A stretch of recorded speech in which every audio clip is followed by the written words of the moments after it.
లైట్లు కల్పించాలి, అలాగే మహిళల తాలూకా హక్కులు, వెనుకబడిన వర్గాల తాలూకా రిజర్వేషన్లు, ఇలా ఎన్నో సంస్కరణలు చూసుకుంటే మొట్టమొదటిసారిగా ఈ దేశంలో ప్రవేశపెట్టింది మన తెలుగుదేశం పార్టీ అనేది కూడా మనం తెలియజేసుకోవచ్చు. తర్వాత చంద్రబాబు నాయుడు గారి తాలూకా నాయకత్వంలో ప్రజల వద్దకు పాలన, జన్మభూమి, పనికి ఆహార పథకం, డ్వాక్రా సంఘాలు, ఐటీ రెవల్యూషన్తో సైబరాబాద్ లాంటి నగరాలు, జీనోమ్ వ్యాలీ, కోవిడ్ సమయంలో వ్యాక్సిన్ ఎక్కడ తయారవుతుందో ఎవరికి తెలియని సందర్భంలో హైదరాబాద్లో ఈ మహానాయకుడు పెట్టినటువంటి జీనోమ్ వ్యాలీ కొన్ని కోట్లాది మంది ప్రజలకి కోవిడ్ నుంచి కాపాడిందనంటే అది ఒక వ్యక్తికి ఉండాల్సినటువంటి దూరదృష్టి. అలాగే హైవేస్, టెలికాం, లేకపోతే పవర్ రిఫార్మ్స్, వీటన్నిటికీ కూడా కేంద్ర స్థాయిలో ఆ రోజు ఆ రిఫార్మ్స్కి నాంది పలకడానికి చంద్రన్న తాలూకా హస్తం ఉండడానికి ఎక్కడ డౌట్ లేకుండా మనం చెప్పుకోవచ్చు. ఎయిర్పోర్టులు, ఈరోజు 160 ఎయిర్పోర్ట్లు ఉన్నాయి. రేపు మే 31వ తేదీన ప్రధానమంత్రి గారి ఆధ్వర్యంలో మధ్యప్రదేశ్లో మరో 2 ఎయిర్పోర్ట్లు ఆ రోజే ప్రారంభోత్సవం చేసుకుంటున్నాం. 162 ఎయిర్పోర్ట్లు అవ్వబోతున్నాయి. ఈ దేశంలో 162 ఎయిర్పోర్ట్లు ఒకనప్పుడు ఈ పరిస్థితి ఉండేది కాదు.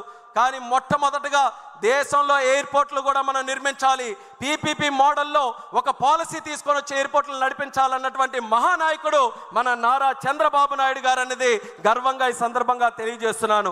ఇలాంటి ఎన్నో పథకాలకి, ఎన్నో రిఫార్మ్స్కి, ఎన్నో సంక్షేమ కార్యక్రమాలకి తెలుగుదేశం పార్టీ నాంది పలికింది. అది ఇంతటితో ఆగిపోలేదు. మన అమరావతి మీ అందరికీ కూడా దాని తాలూకా కథ అంతా కూడా తెలుసు. అమరావతి మాట్లాడితే ఎక్కువగా మనం మాట్లాడుతున్నాం 32,000 ఎకరాలు ఇచ్చారని, లేకపోతే రైతులు దానికోసం త్యాగం చేశారని, విశ్వవిఖ్యాతిగా ఉన్నటువంటి ఒక ప్రపంచ ప్రసిద్ధిగాంచినటువంటి అమరావతి కడతామని. కానీ అందులో మనం ముఖ్యంగా గుర్తుంచుకోవాల్సినటువంటి ఒక విషయం ల్యాండ్ పూలింగ్ అనే కాన్సెప్టు ప్రపంచంలో ఎక్కడా కూడా లేదు. మొట్టమొదటిసారి ఒకడు వ్యక్తి మనకి భూమి త్యాగం చేస్తున్నాడనంటే పూర్తిగా నష్టపోకుండా తిరిగి ఆ వ్యక్తి కూడా ఏదో లాభం పొందే విధంగా ఉండాలని ప్రపంచానికే ఆదర్శంగా ల్యాండ్ పూలింగ్ విధానాన్ని పరిచయం చేసినటువంటి నాయకుడు మన నారా చంద్రబాబు నాయుడు గారని తెలియజేస్తున్నాను. రివర్ లింకేజ్, నదుల అనుసంధానం ప్రాజెక్టు ఆయన రాజకీయాలు మొదలుపెట్టినప్పటి నుంచి ఆయన మైండ్లో ఉన్నటువంటి ప్రాజెక్టు.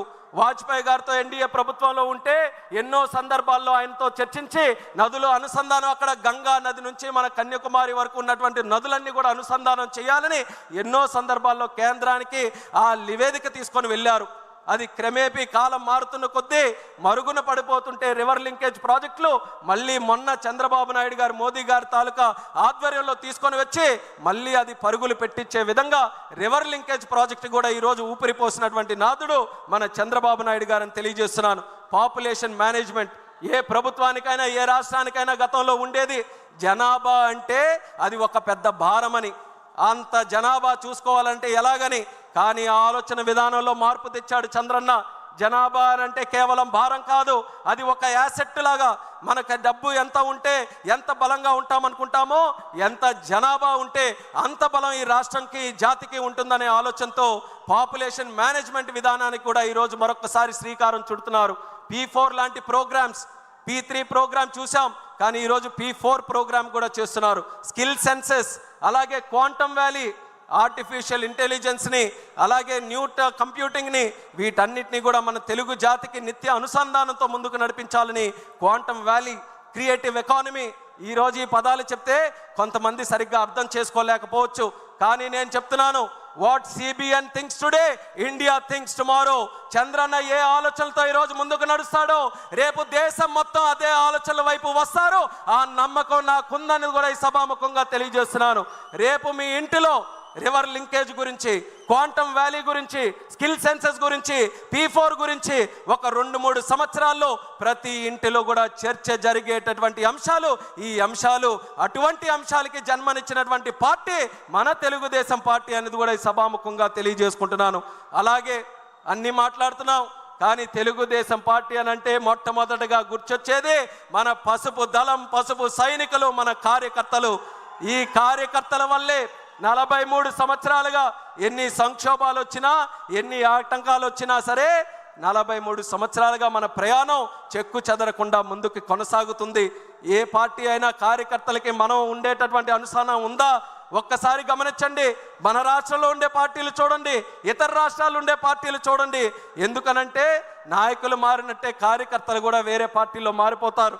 కానీ తెలుగుదేశం పార్టీ ఏకైక పార్టీ, తరాలు మారినా తరం మొత్తం అదే జెండాని కప్పుకుంటూ అదే కండువాతో ముందుకు నడిచే ఏకైక పార్టీ మన తెలుగుదేశం పార్టీ అని తెలియజేస్తున్నాను. అటువంటి కార్యకర్తల్ని అధినేతలుగా చేసుకొని నడిపించే పార్టీ కూడా తెలుగుదేశం తప్పితే మరెక్కడ కూడా ఏ పార్టీ కూడా ఉండదు. అటువంటి క్యాడర్ని మరి వెల్ఫేర్ నిధులు మన కార్యకర్త సంక్షేమ నిధి పెట్టి లోకేష్ అన్న గారి తాలూకు ఆధ్వర్యంలో వాళ్ళ సంక్షేమాన్ని, ఇన్సూరెన్స్ని, వాటన్నిటిని కూడా చూసుకొని వాళ్ళ కుటుంబం, అందరి కుటుంబం, ఇది తెలుగుదేశం పార్టీ కుటుంబంగా పెద్దలుగా చంద్రబాబు నాయుడు గారు, లోకేష్ అన్న గారు మన పిల్లల్ని చదివించి, మన ఆపదలో ఉంటే ఆర్థిక సహాయం చేసి, మనకి ఏదైనా కష్టం వచ్చి మనం వాళ్ళ భుజాల మీద తోడు చేయవేస్తే వాళ్ళు 2 భుజాలు తోడు చేసి కౌగిలించుకొని నీకు నేనున్నానని ధైర్యం చెప్పే నాయకత్వం మన తెలుగుదేశం పార్టీ దగ్గర ఉంది. క్రమశిక్షణతో ఉండే పార్టీ మన తెలుగుదేశం. ఆర్గనైజ్డ్గా, డిసిప్లిన్డ్గా పనిచేసే పార్టీ తెలుగుదేశం. సోషల్ రీఇంజనీరింగ్కి నాంది పలికినటువంటి పార్టీ తెలుగుదేశం. అలాగే కేఎస్ఎస్లు, కబ్స్ వ్యవస్థ, ఏ పార్టీలు కూడా క్షేత్రస్థాయిలో ఒక పార్టీ ఎంత బలంగా నడపాలని ఎవ్వరి ఆలోచన కూడా ఉండదు. అది కేవలం మన తెలుగుదేశం పార్టీలోనే ఉంటుంది. అదే మన బలం.